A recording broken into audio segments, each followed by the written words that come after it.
Welcome everybody to today's episode of the Great Birth Rebellion podcast, where we grapple with current research and historical knowledge to help you get the best out of your pregnancy, birth and postpartum journey.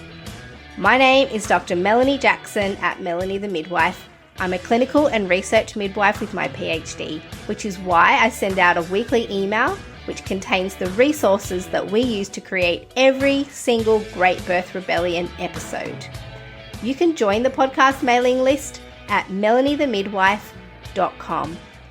Our Great Birth Rebellion premium members also get access to podcast transcripts, additional resources, the Ask Mel a Question button, and an exclusive monthly Ask Me Anything episode where I answer listener questions. That said, let's get into it. Welcome everybody to today's episode of the Great Birth Rebellion podcast. Today I have my next guest in the Wise Woman series. So if you're up to date with listening to the podcast, you'll have heard me interview Cheryl Sidery, who was a private midwife of 40 years in episode 79. And today we're continuing the Wise Woman series with an interview with Fiona Hallinan, boss woman of the pelvic space in Melbourne here in Australia. She's been a midwife for over 30 years and now focuses her efforts on internal pelvic release work as a practitioner and a trainer. She's an educator for spinning babies and also runs face-to-face birth education along with her team. And you can find out more about Fiona on her website, which is linked in the show notes below. Welcome, Fiona. Hi, Mel. Thank you for having me. Can you tell us, before we sort of kick off, for our listeners, can you introduce yourself? Give us an idea of who you are and how you would describe your work in this space. Well, I'm a nurse and a midwife and maternal child health nurse by my training. I'm a body worker of sorts and a mother of two. And there's two dogs here in the background as well. I came to understand or to be taught a basic framework for what was once called internal vaginal massage. Many folks will have heard me speak of the first teacher I had, a teacher that blew my mind to the awareness, to the great awareness of the great pelvis, to be honest. And her name was Wintergreen. And I'll always be very grateful to her for what she shared with me. So part of that body of work she shared was a thing called internal vaginal massage, which she founded herself. And she never claims any greatness around that. She never did. It was just part of what she did. She was a very creative woman. She could see the body in a very three-dimensional, multi-dimensional way, really. And she wasn't a midwife by training at all. But there was a community. The gist of the internal work, the massage work, came from working with a community in the US way back when, and we're probably going back 40, 50 years. And I know she worked with a lot of very religious communities and Indigenous communities, and in many areas of the US then home birth was illegal. And so she had to try to nut out how could she help the women prepare their vaginal space to avoid trauma and to avoid any sutures. Because if they presented to the hospital, they were at risk of prosecution. They felt under threat. And so she thought, okay, let's nut this out. That was the way her mind always worked. Let's nut this out. That was the big piece of gold that she shared with. She didn't realise, but she sort of imposed on me. Let's try and nut something out. Let's try it. So she kind of just had this thought of how can we prevent vaginal trauma through childbirth? Yeah. And it kind of had this idea at internal vaginal work. Yeah. Yeah. And so then did she pass that on to you? Was that? Yeah, she did. She shared it with me on my body.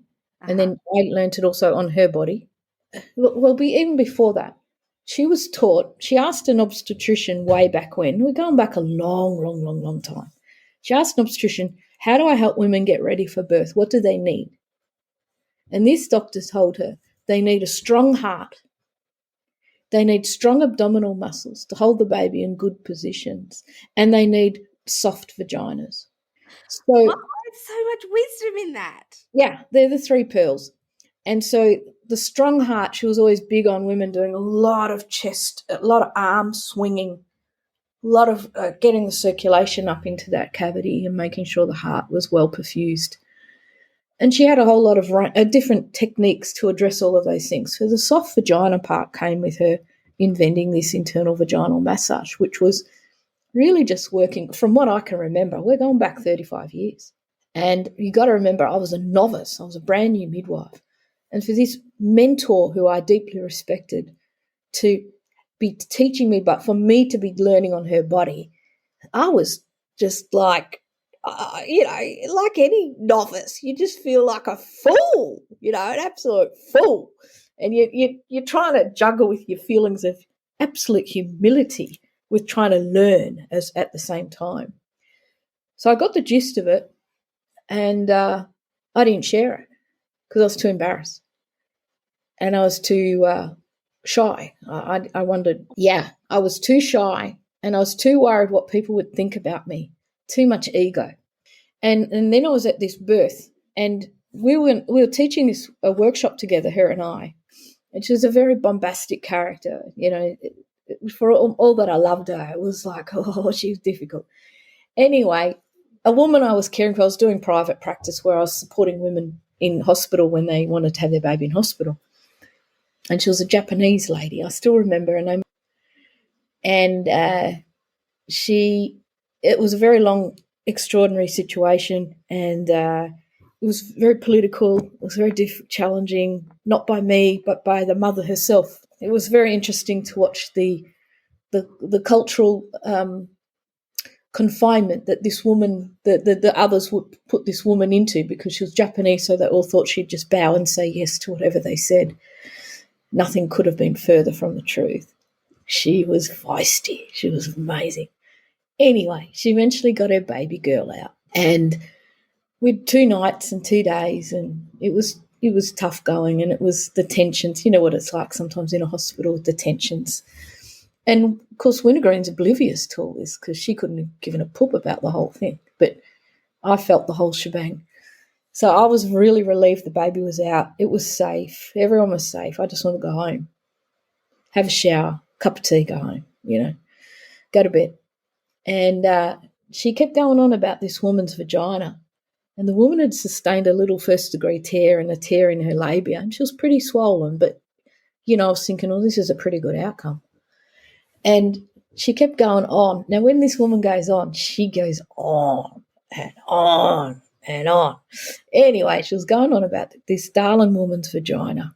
Oh, my God, look at it. It's terrible. What are we going to do? Oh, my God, what are we going to do? What are we going to do? And in the end, I just said, would you just shut up? It's fine. We're going to put calming, cool stuff on it. We'll give it painkillers. It's going to look a lot different tomorrow morning.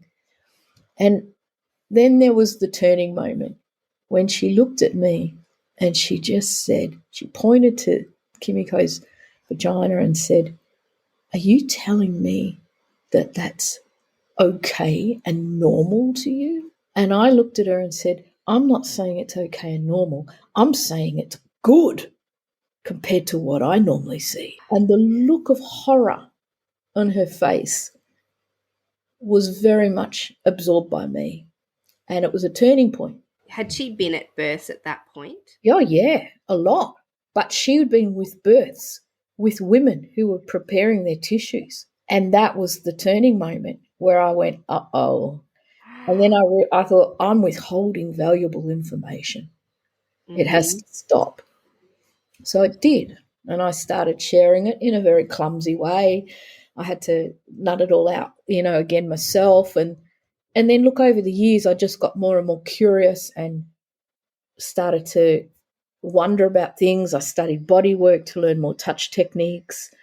I learned from some wonderful people, many different people in the world of body work and trauma, and just the whole somatic work, the whole range of people that you just absorb bits and pieces and more pearls and more pearls and more pearls, and you get more curious. And then over time, you get women. I had women coming to me and said, can you help me? Because no one else can. And you go, I don't know. Let's see. And so women had courage, and women were coming forward and going, no one else can help me. Can you? And you go, okay, let's try and nut something out here. What if? And maybe. And then you study more anatomy and you start to look at the connections more. And then you go, oh, golly, so I could actually meet that fibre there rather than going there. And so that was how it's been. Until I set up the new website, I never had and before that I just had a basic website a year or so before so people could find me, but I never advertised. It was always word of mouth. People would call you or call me and just go, they'd often be very awkward on the phone. Yeah. Is this Fiona? And you go, yeah. Do you? Do you? I go, yeah, I do the vaginal work. Thank God, I rang the right number. and so it evolved like that. But then, and it was building and building and building. It just was getting more and more and more. And I thought, oh crumbs, I was doing other work as well. I went, wow, something's going to have to give here. So I let something go, and then it exploded. And this was during COVID. And I can say this now, that, for a while in Melbourne, we had shocking shutdowns. The first one, yes, I didn't work. And then I thought, you know what? I reckon this is essential work. I'm an essential worker. Bugger it. And the women were relieved. There was nobody looking after them. But it was almost like COVID put a big firecracker in women's pelvises. They woke up. Mm-hmm. And there was more talk and more need. And then all of a sudden I thought, I can't keep up. So my two mates in Queensland on the sunny coast, Jen Blythe and Andrea Lopez, Andrea was doing a lot of work as well, because we taught her years ago by doing some work on her, because she was having, I know she won't mind me saying this, she was having pain with sex after 2 cesareans. And we did work and the pain went away. So that what she felt in her own body combined with her body knowledge, she started doing some work herself. And Jen does a bit as well. And I rang Andrea and I said, listen, darling, I am knee deep in vaginas down here in Melbourne. And she said, honey, I've got them to the left of me and to the right. What are we going to do? So I said, I'm getting on a plane. When are you free? And she told me when she was free from not having her kids with her. And I got on a plane and we got the butcher's paper out and we sat and we developed the internal pelvic release work mentoring program. Mm-hmm. So we could share it with more. And it bothered me enormously too, Mel, that women were travelling so far to see me. And I thought, look, we got to get women in their own communities helping them. So have you collected, you must have, how many women do you feel like you may have worked on over the years? Thousands. And so you must have a bank of, I'm a researcher, right? So I'm looking at this going, oh my gosh, you are sitting on a bank of information about the impact that internal release work can have on women. Oh, yeah. And even in my own body from my birth.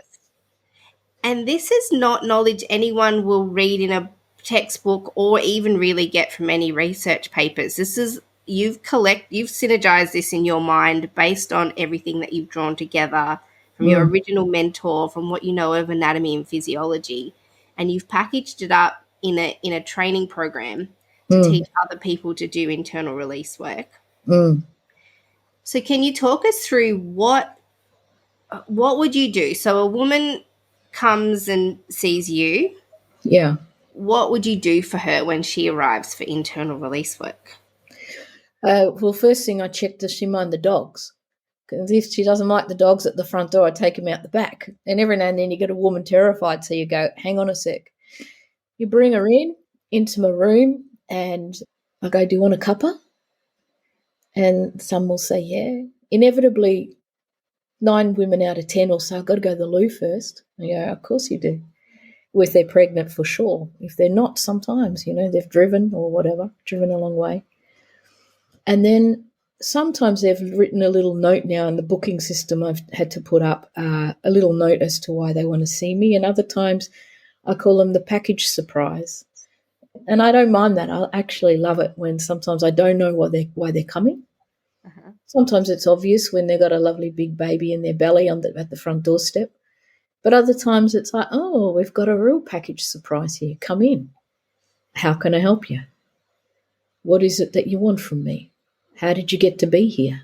What's going on for you right now? Then we unpack their stories. And some women are great historians and some are lousy. And so, it just depends. Sometimes it's so fraught with trauma that comes in bits and pieces. And you got to tease it out and go, what happened then? And sometimes I'll sit down and go, I don't know why I'm here, really. Someone said I should come. Well, they told you to come for a reason. What was that conversation? And so you tease that out and go, okay, that's great. Tell me about your births. You could have a 60-year-old woman sitting here. My hip's hurting. Tell me about that. Okay, let's go back to your births. Tell me about those. Why do you want to know about that? Oh, well, the story's probably still playing out in your body. And so you get this lovely story told in a woman's words with her own emotions, sometimes quite matter-of-factly and sometimes needing a tissue box. And then you go, right, okay, let's see. And sometimes I'm teasing out more or I'm saying, you're explaining things along the way. And then inevitably I'll go, just let me get a couple of things. So I usually grab my pelvis and, have pelvis can teach. And my knitted womb with the ligaments and stuff. Sometimes you need a dolly, sometimes you need stuff around pelvic floor. And you go, let me talk you through some of our anatomy that you and I have. And let's then work out where I think, or it might resonate with you, it'll drop in for you where you get ideas about what was impacted by that birth, by that car accident, by that fall, by that snowboarding accident, by that rape, by that abuse, by that trauma.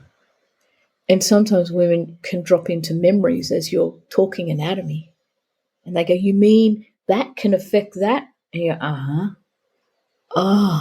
go, and other times it's like, well, and sometimes it starts to get quite mechanical with birth. You're talking about mid-pelvis, and you're going, well, if these fibres here have been snugged, Dale, and you were unaware, that would have really forced your little baby to have quite a bullying event in the birth. And it sounds like that baby didn't quite win on the day. It may not be, but they told me I didn't have enough room fee. Okay. Let's tease that one open. When you ask women, what are you here for?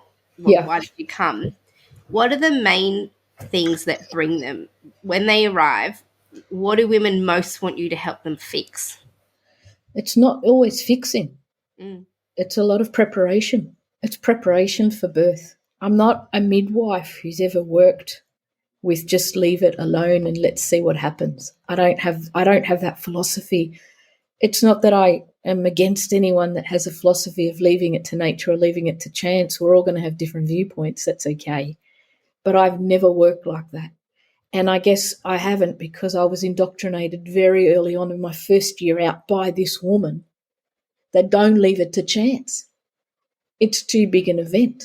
You can prepare the body to make this huge life event go with greater ease. You can help, we use the terms, help a woman reach her anatomical potential. So a lot of women will come to prepare for birth. A lot of women will come to prepare for birth because the last birth went ass up. A lot of women will come to prepare for birth because they didn't understand what happened last time, or they ended up with a cesarean, or they didn't know how to push, and they kept telling me to push Fee, and I didn't know what they were talking about. A lot of women come because they've got painful sex. Post-cesarean, sex has always been painful.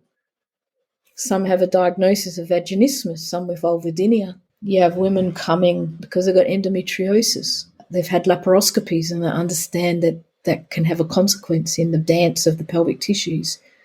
They're postmenopausal with hip issues. They're post-birth and they want to zhuzh up and just check everything's back in order and able to dance, or I'm scared about my scar. They've had a couple of Caesars and they'd like to try for a vaginal birth. and trying to work out what the hell happened last time. Who else? There was somebody else I thought of then too. I've been raped, Fee. Mm-hmm. And now it's affected this and this is happening in my body now. Mm-hmm.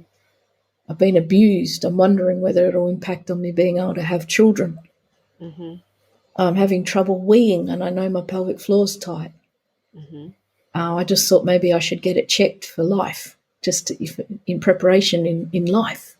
Yes. I'm having trouble pooing. My periods are painful. I've been told my womb's retroverted and it could affect my chance of having a baby. You name it. It's so many women. So many women. And so then they come in and we have a cuppa. They talk through what's happened in their life and in their pelvic space. And then do you always deem that they would benefit from internal release, or are there times where you feel like it's not appropriate? It's always appropriate. This is womanly knowledge. This is one woman, me, who's tried her best to nut a few things out, Mm-hmm. who wants to share with another woman how to be proud, understand your anatomy. It's even things like pelvic floor muscles. Mm-hmm. They're the great mystery of all time, aren't they? And we were never told as women, let alone midwives, we were never told as women how to tighten them. We were just told you had to tighten them. Mm-hmm. But are any of us doing it correctly? We were never taught as women or midwives where they begin and end. We just get the idea that they affect how we push a baby out. And if they're not tight enough, we don't hold our wee and our poo and our farts in. As midwives, we weren't taught anything much about them. We weren't taught where they join. We weren't taught that they come up to the mid-pelvis, that they affect a baby's rotation through the pelvis. There's so many pieces that are missing, and there's so much mystery about a woman's anatomy, and it's because we're so internal. Our Dharma men are very external, and it's socially acceptable for them to be playing and tinkering with their goods from a very young age, as soon as they can get their hand down their nappy. And they're playing with their equipment, and that goes on and on and on. And it's almost socially acceptable. We might go, I'll give it a break. They're fiddling and readjusting their balls in their trousers, But if we did that as women, if we gave our labia a good old itch just in public, just cocked your leg up and gave it a bit of an itch or a bit of a realignment, got the elastic off your undies off it or something like that, Yeah. let's be real. We know if that happens. It's just we do it in private because it would be socially unacceptable. But it's an odd thing, isn't it? Yeah. It's a really odd thing that's not okay for us to do in public as our men are allowed to do. And so there's a lot of taboos and a lot of we don't go there as women. And that's reinforced by the fact that our sacred goods are deeply internal.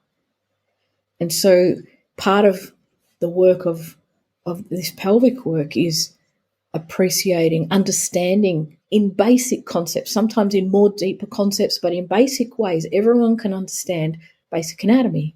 And we've got this and that links there and da-da-da-da-da. And so women go out of there going, I got a fair bit of equipment in here.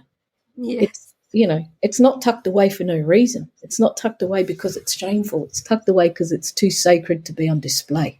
And so you educate, obviously through your session, you would educate a woman about all this anatomy. And then what happens then after you've given her that kind of knowledge? See, I believe I have a moral obligation to share that information to every woman. After that, then I'll say, okay, so this is what we can do, and through the back wall of this beautiful vagina, the vagina is a simple tube. Her architecture's not that complicated. Doesn't mean she's a dumbass. She's very intelligent. She's very discerning, but she's not that complicated. But she does get a lot of bad press, the vagina. But she's really quite innocent. It's all her structures around her that tend to cause the challenges. And I just say, so we're not going to go up to the cervix. That's 9.9 times out of 10. But sometimes you can, but often you don't. But if we turn our fingers down to the back wall of this tube, not up to where women are used to fingers going for a cervix check or a pap smear, but if we turn our fingers down through the back wall of the vagina, It's like she says, go and check out the back garden. You can go and feel through this generous stretchable back wall. She just says, go and look. And you can make contact with all the soft tissues that run bone to bone. Because you see, the soft tissues are the movers. They allow the bones to reach their anatomical potential. Bones don't move on their own. Everything works in harmony and partnership together. Mm-hmm. So when the tissues are holding any form of tension or irritation or trauma, you're going nowhere. You know, you can't have a woman reaching an anatomical potential, but we don't know we're holding that tension in our body often. Sometimes some things are obvious and others are not. And so through the back wall, we can make contact with different levels of pressure depending on how it feels for a woman. You don't do the same pressure for every woman. Everyone's got their own unique feedback, and everybody's holding different levels of trauma that can trigger different levels of pain response. So it's harder is not better. Sometimes you can touch as gently as a butterfly, and that's all those tissues need. And the touch serves as an invitation to say to the fibres, thank you for looking after her for whatever reason you did that for. But would you now like to come this way instead of staying that way? So it's his invitation to soften and transform. And in many ways, it's like an internal version, which has its different feel, to if you're having any form of body work externally. And sometimes you can feel tensions rising or different lumps and bumps coming up, or, you know, maybe a myotherapist or a medial massage person's on a tight tissue in your back. And in your head, you're thinking, geez, I wish they'd get off that quickly. And then it releases and you go, actually, I'm glad he did that. That feels better. It's very similar internally, that you can feel these flows and releases in these soft tissue fibres. So the pelvis you start with is not the pelvis you finish with. Then they'll want to have a wee again, usually, and then you get them. There's some external work I do as well, often. And because all the fibres do connect into the sacrum, I do like to hold the sacrum externally to let her have a sigh before I go inside. But sometimes I do the outside stuff first. I always do the outside stuff first.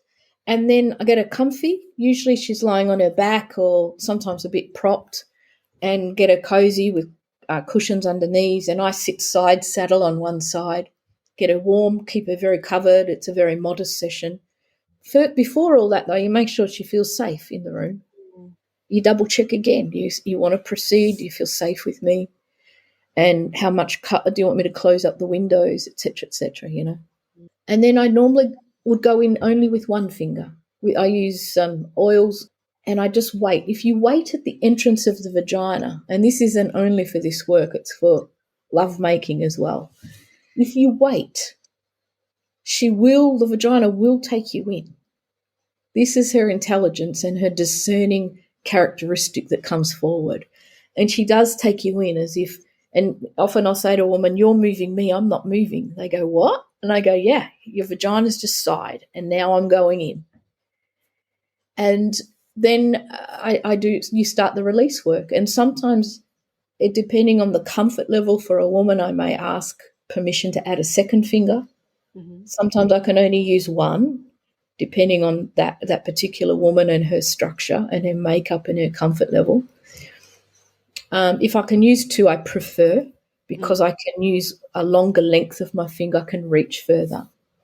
And I can use the flats of my fingers better rather than it feel a bit pointy. And I would assume that it would have to be a finger because of the sensory experience that you need to have as a clinician. Oh, yeah. It couldn't be like a different tool or anything like that. No, I'm not interested in using tools. Yeah. Because that lack of feedback, that would give me a great deal of worry, because everything's about feedback from the tissue. Can I hold you? Do you need me to get off you? Maybe I should come back. Maybe I need to go to your friend. See if the friend could talk to you and have you release. You can feel the changes are gobsmacking. How long would it take to I mean, I feel like this is like how long's a piece of string. But how long would it take to feel some impact from your work? In a session? In a session. Oh, straight away. Like as soon as you go in, I'll often go up to the cartilage joining the two pubic bones there, and you just wait. Sometimes it feels dry, and sometimes you know it's had a bit of a hard time. Maybe a vacuum cup scraped against it, or forceps of, or a baby's banged up against it, and you think, oh, geez, you've had a hard time, and you wait, and then she'll start pulsing, and there's a sigh, and often it feels like sometimes like with the tissues, I call it, it goes from hard potato to mashed potato, and just this lovely softening, and then it's straight away, and then you hold another fiber, and there's a release, and there's a softening, and there's a pulsation, and oh, look at that, man. And women can feel it. It's almost like you're reinvigorating the whole area. Yes, that's a good way of putting it. And is that just with deep touch, sustained touch, or is it massage? No, I use touch and trigger work. So you're holding a fiber to elicit a response. But sometimes it's not even, it's weird. Sometimes it's not even to elicit a response. Sometimes you just hold a fiber and you think, oh, wow, have you been looking after her, you loyal soldier? And sometimes it's just that. I'm not saying that out loud, but in my head I'm often thinking that and just holding this tissue in awe. And then sometimes that alone will bring about the response of the fiber. Like that presence can sometimes serve as an invitation or a message to the tissue that your services of that nature are no longer required. And is this kind of one of my very, very first degrees was in massage therapy. And when you massage the body, the more massages you do, you get to understand where all the muscles do, and then what they feel like when they're tight and what they feel like when they're relaxed. And then you can feel the difference between the right shoulder and the left shoulder, or the whatever you're massaging. And we do trigger point work where you would find that point in the muscle that was kind of the trigger point for what was happening in the rest of the muscle, and literally held down onto it while people, practice some deep breathing, because it was uncomfortable. But like you said, they realized that was the point that was giving them the problem. So I'm just trying to make sense of this in my own mind and understanding. Is it like doing that, but for the internal pelvic structures? In part, but there's no obvious internal trigger points. Because internally, the sensations, number one, are very different, because externally you're working through skin and hair and fat, where internally you're only working through the back wall of the vagina. And so the sensations are weird, really weird.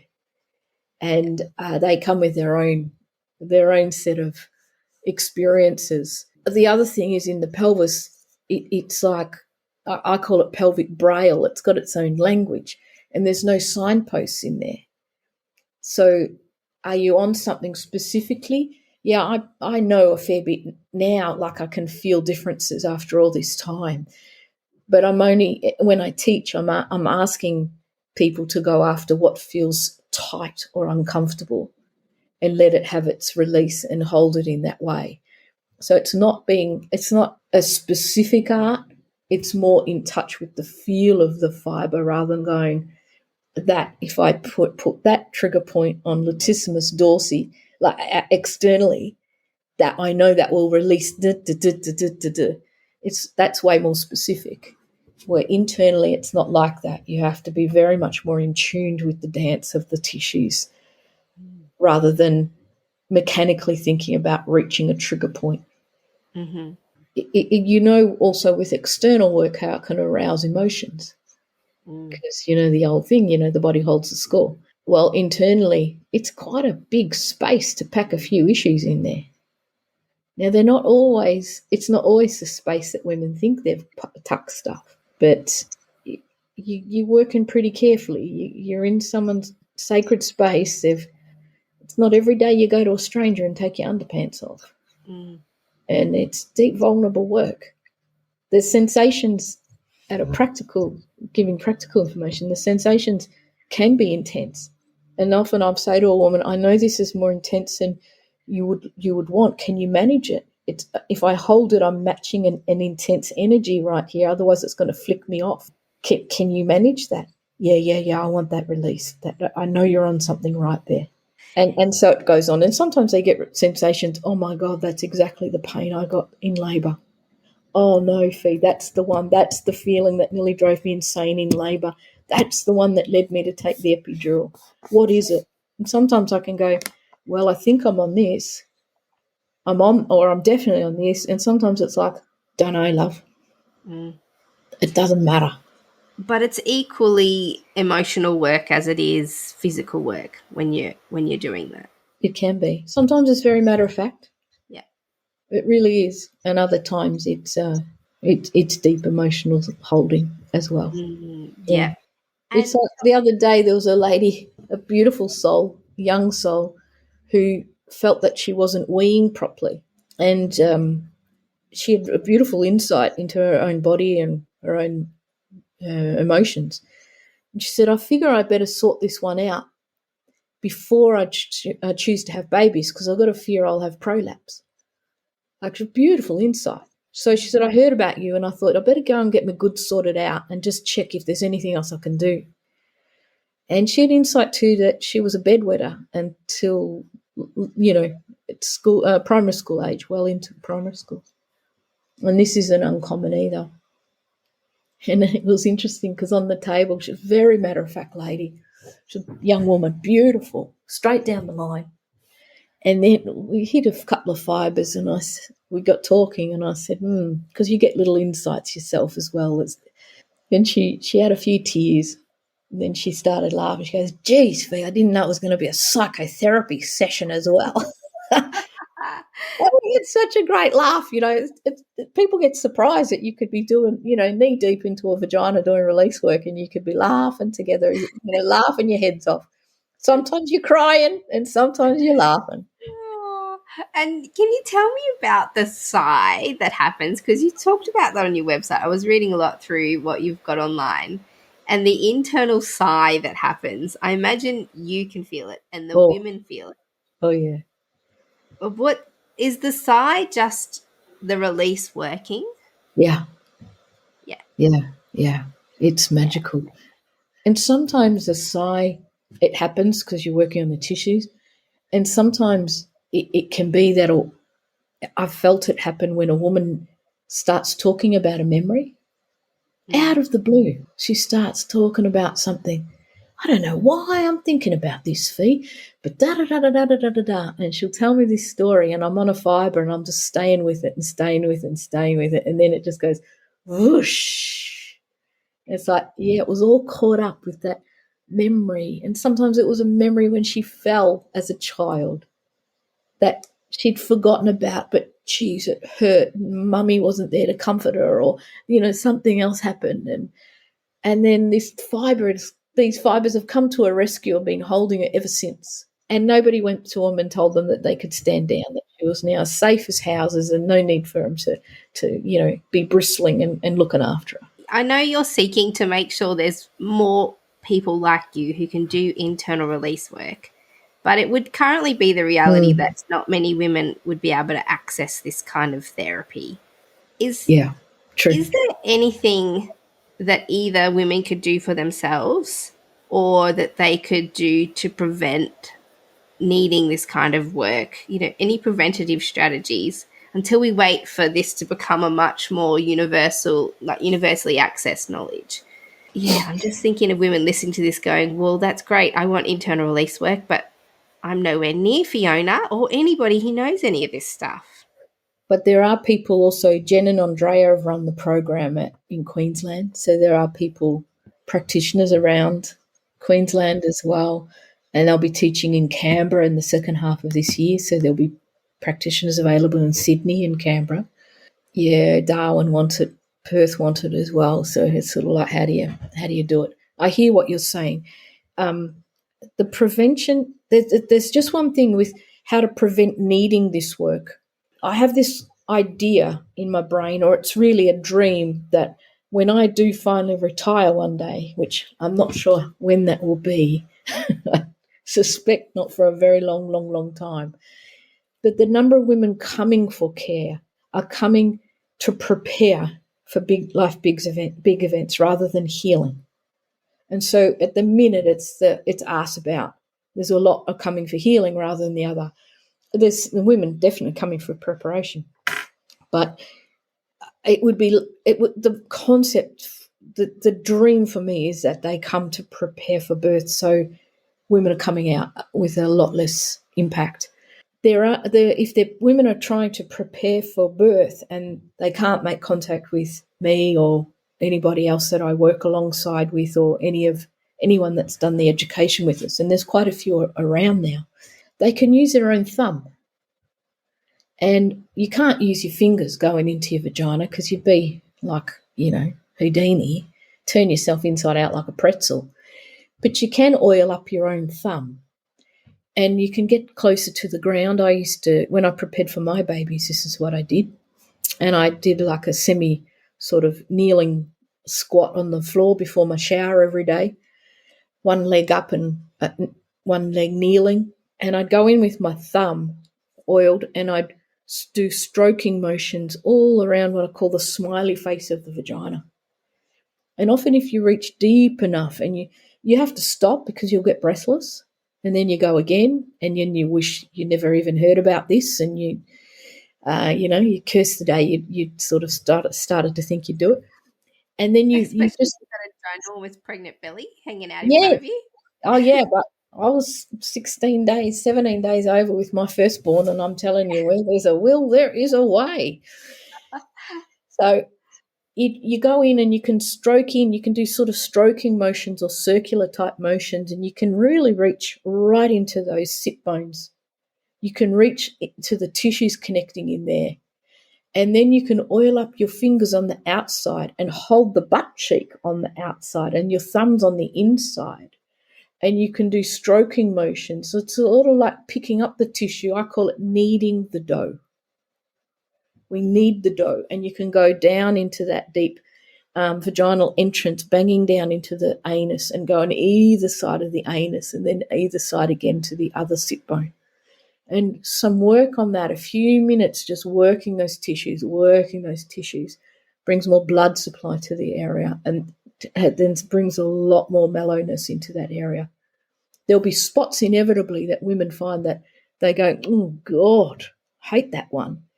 But I could promise them that 2 to 3 weeks of consistent kneading the dough, they will hit those fibres and go, oh, hello, old friend. And those sensations where they find, oh, that one, I don't like that one, that could be the sign that that's where the work needs to be. If you don't like it, you do not ignore it.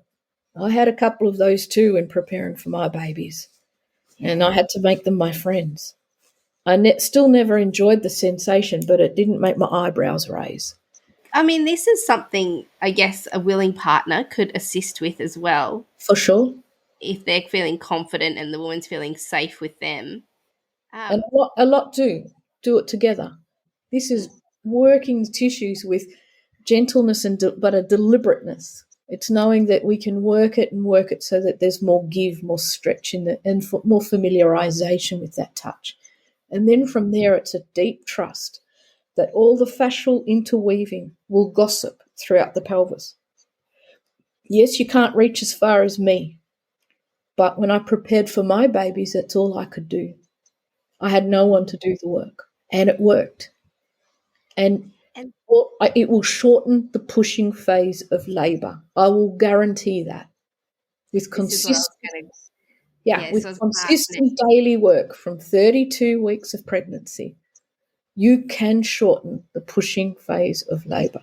So that's the idea of this in the prep. If in Fiona's ideal world, every woman would be preparing her pelvic space like this, either with a professional or herself. Yeah. And the idea would be to make that space as function optimally so that when you're having a baby, nothing in there is holding back that process. Yes, 100%. So are you feeling like this internal pelvic work just takes away the internal kind of tightness that impacts how the baby moves through the pelvis? Yes, 100%.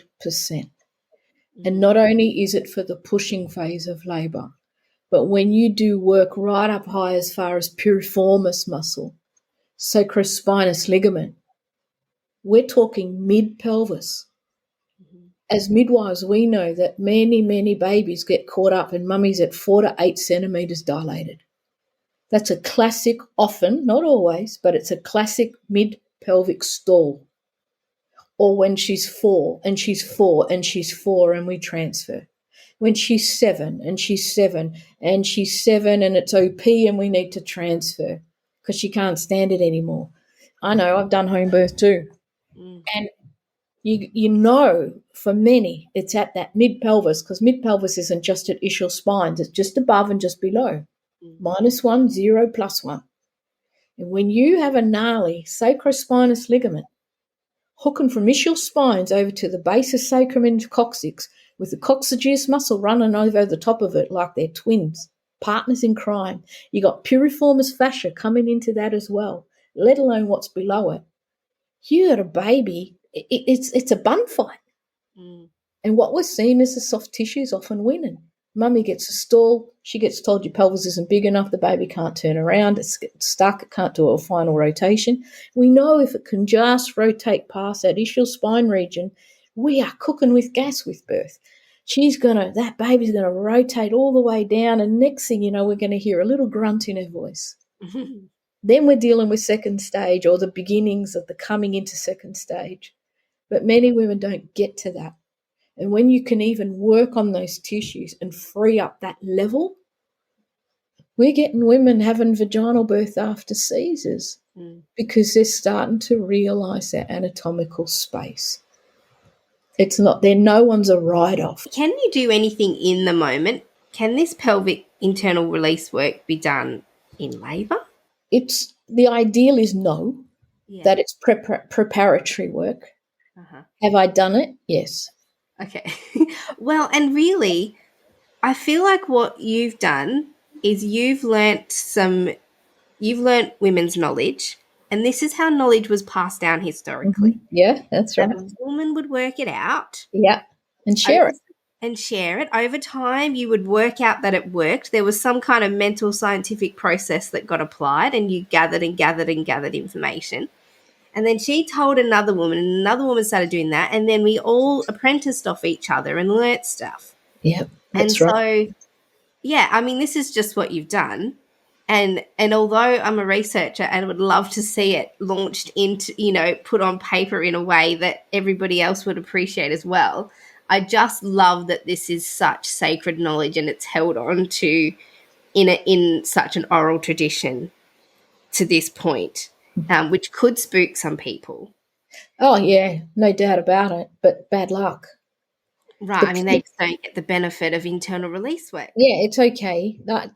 I'm not here to convert everyone. I mean, the proof's in the pudding. I've got story after story after story, and woman after woman after woman going, that made the difference, or she made the difference herself. It's no end of stories of women going, I could feel the difference, and I'm so glad I did my prep work. And when a woman can come out of birth saying that, it's pretty gobsmackingly beautiful. And I think you'd said something, it might have been on your website, Mel, that what we do is not just to get good births. The good births for me it's just a day. But a good birth, whatever that is, where a woman feels like she nailed it, however she did it. I don't care how she did it, where she did it, she nailed it. Whether it was an elective Caesar and a well-timed epidural or a home birth, she nailed it. She felt really good about it. She can come out of that experiencing and get straight on with her mothering. Mm-hmm. And then she's got a different form of connection with her child. Mm-hmm. But for anyone that's had birth trauma or something challenging occur, and I had this with my first, you spend every feed for weeks, months, years going over what could I have said, why didn't I say it, if I'd done that, should I have done that, I could have, they could have, and there's a lot of distracted energy there that takes away from mothering. Years ago, I had the privilege of caring for a very powerful woman for her third baby, and she'd had 2 Caesars, good-sized babies, got stuck at the same state. Third baby, did a lot of prep work, and she had, still to this day, the pelvis to die for. Like, whoa, was it a beauty? Like, I still, she's right up there in my top 5 of size. Like, it was ballroom blitz, And I said, why on earth are you not using this space, girl? Why aren't you letting the kids in here? Because if you let a kid in here, it's going to fly out. Anyway, the third baby did fly out. Good-sized babe. She literally flew through. And when I was going to say goodbye to this family in about 6 weeks, I said, so, love, how is it now that you've achieved your dream? That you got that vaginal birth after your 2 Caesars, and how is that now for you? She goes, yeah, whatever. I said, but tell me, how's your mothering been? Oh, she said, that's completely different. Yeah. Tell me more. Oh, well, she said, the 2 boys, every day I thought about birth. It was birth, birth, birth. It was like a repeating record in my head. I couldn't get past it. And, of course, it's a trauma because it's a job not finished. It's a huge body function not completing a process. And so there's a lack of reconciliation between the brain and the tissues. So these women are stuck in this trapped trauma cycle. But she said, yeah, I just got that birth and healed and was way more present. Yes. Because I wasn't thinking about birth anymore. And I went, beauty. That's the only thing that mattered to me. And to me, it's still the only thing that matters, that when the mummies have got those attention particles free for their babe and they're not having to resolve a trauma, then we've got healthier families. Mm-hmm.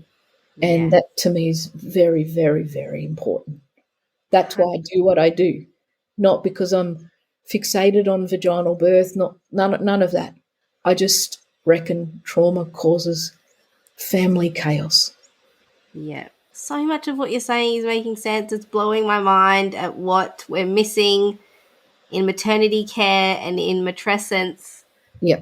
It's not rocket science. No. It's very organic. And I'm wondering do you know if there's any older traditional histories and stories of this happening in communities pre-medicine? Once, many years ago, and I wish all those things you wish you wrote down or whatever, I've got this memory of someone telling me, and my brain wants to say a Malaysian woman said to me, I cannot tell you where or how or when this memory goes back to, but there's a memory of something about amongst Malaysian women, a form of preparation of the tissues was handed down. And there has to have been something along the way of realising that we can speak to tissues to help them realise a fuller potential. They can. There's too many real lived examples from very normal women to defy, to say that this doesn't help. There's too many. There's way too many. Even women that have ended up with a couple of births intact, no stitches, feeling still like they were beaten up after birth. That they were swollen and they could barely walk and they were in real strife for quite a few days until the swelling calmed down. Quite a few days, sometimes weeks. And there's one woman comes to mind, and we did the work. And her excitement was beyond words when she just said, I just feel completely normal. I'm going to do this every time. That's a great idea. Why wouldn't you do this every time for every baby? You just don't know what you're going to get. Yeah. And I only have one example. I had a client who her first birth, the baby was posterior, and it was really painful for her. Yeah. And eventually we decided, after trying, we did spinning babies and the sterile water injections, and she was physiological positioning. There was nothing more that I just thought, gosh, we can't do anything more for this woman. Yeah, poor love. Oh, gosh, I just And I remember the second midwife coming and saying, has she been like this the whole time? Ooh. And I said, yes. She said, you've got to take her to hospital. Like just the sheer kind of intensity of it. Yeah. And you know, I just thought I'm not taking her until she wants to go. But you know, that was the impact it had on this second midwife. And so she had her baby by forceps and episiotomy in hospital. And she came to me again for her second baby.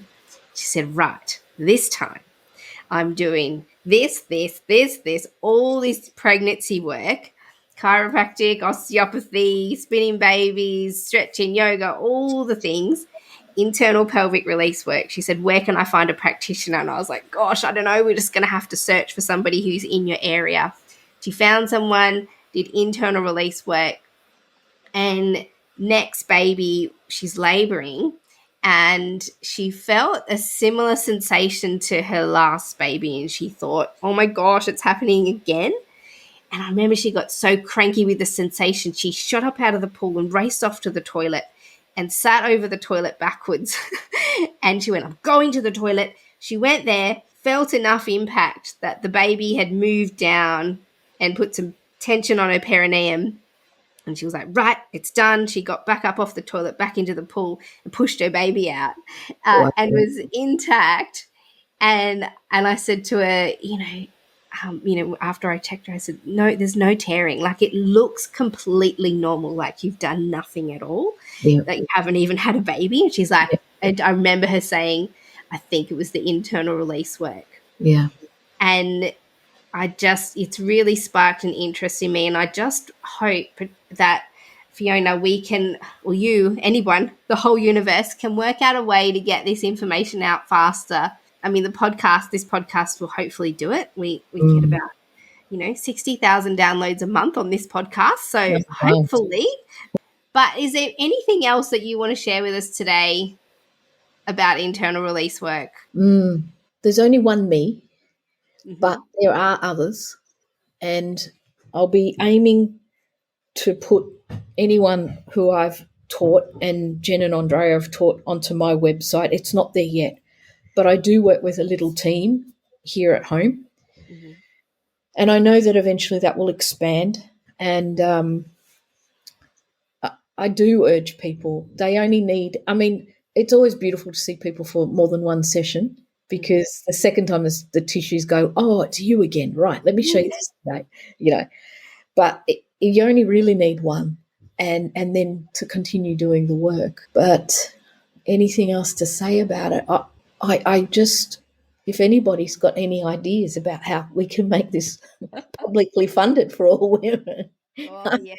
I'm no businesswoman, love. I just it would just be such a gift to be able to offer it, to really have people start to show concern and want to do research as to why there's a reduced number of forceps and vacuums and episiotomies cut. God, I'd love that.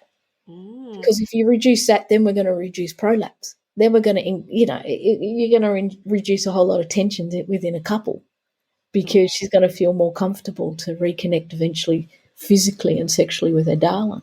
I'm just so grateful that you overcame your initial embarrassment at this and just decided to go for it with such conviction. And for your original mentor, who also had the bravery to say to another woman, hey, I've got this idea. Let's nut it out. Yeah. Yeah. Yeah. So, yeah. Yeah, she was extraordinary. Absolutely extraordinary. I can remember some of the women in my early days. Oh, crumbs. It's like they must have thought I was a right daft idiot, but I did my best with what I knew. Amazing. Well, it's out there now. We can't put it back in. It's like toothpaste. Yep. Genie's out the bottle. Sure is. Amazing. So, Fiona, people can train in internal release work. You've got training courses. So we're going to put all of that information in the show notes. Okay. And can anyone, like if they're not a midwife, this is open to anybody. Would that be correct? Yeah, yeah. I've taught chiros, osteos, physios, midwives, body workers, and some doulas as well. the osteos have really run with it, and the chiro and the midwives. Like, the midwives have the advantage, the big advantage of when working with pregnant women or post-birth women who have wondered what on earth happened to them, of helping them nut it out. So it becomes often, it's a big debriefing session, not only of the mind and the heart, but also of the pelvis. And so they come with a distinct advantage, a midwife does. But it's not to say that others can't run with it as well, and they are. Amazing. Thank you so much for your wisdom and bravery over all the years, but also today. And for anybody who's interested in training its internal pelvic release work, have a look in the show notes. All of Fiona's information is going to be there. And Fiona, are you saying there's not a universal database where people can go to find a practitioner? Is that no? I've got to get that set up. Okay. Everything's starting to explode quite quickly, and I have to do that because I'll be teaching in Canberra from August the course. I'm going up for the 4 modules, and once some of those folks kick off around Sydney way, it'll pick up a bit there, I think. Well, I dare to say that once this episode airs, it's going to kick off. So, we'll see. God help me.